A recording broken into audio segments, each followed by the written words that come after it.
अगर आप भी चाहते हैं कि JM म्यूजिक के ऑडियो वीडियो सबसे पहले आप तक पहुंचे, तो लाल बटन को दबाकर चैनल को सब्सक्राइब जरूर करें और साथ में बेल आइकन को दबाना न भूलें।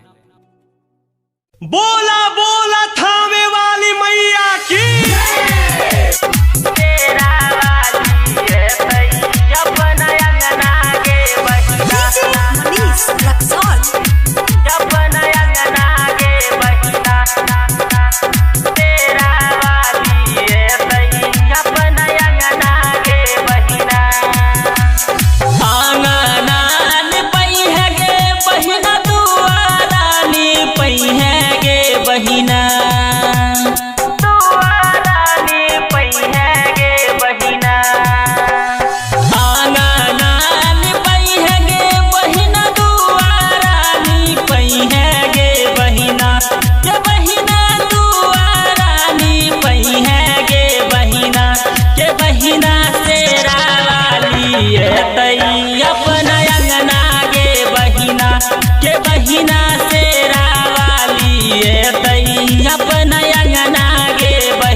एली चढ़बई माई के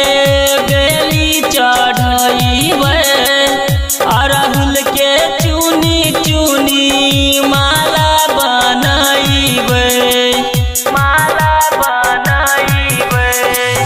एली चढ़बई माई के बेली चढ़इबै, अरहुल के चुनी चुनी माला बनइबै, दियारी सजेबै माई के आरती उतारबै गे बहिना, गे बहिना आरती उतारबै गे बहिना, गे बहिना शेरा वाली एतै अपना अंगना गे बहिना, गे बहिना शेरा वाली एतै अपना अंगना गे बहिना।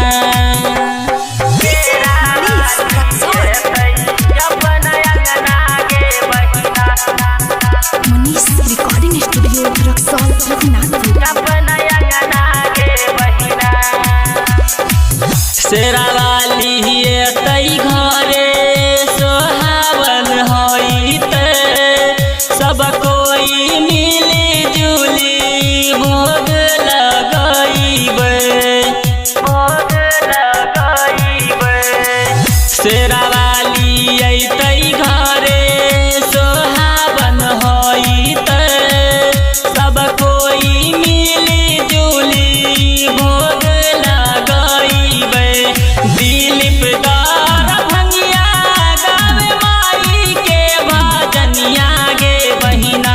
गे बहिना माई के भजनिया गे बहिना, गे बहिना शेरा वाली एतै अपना अंगना गे बहिना, गे बहिना शेरा वाली एतै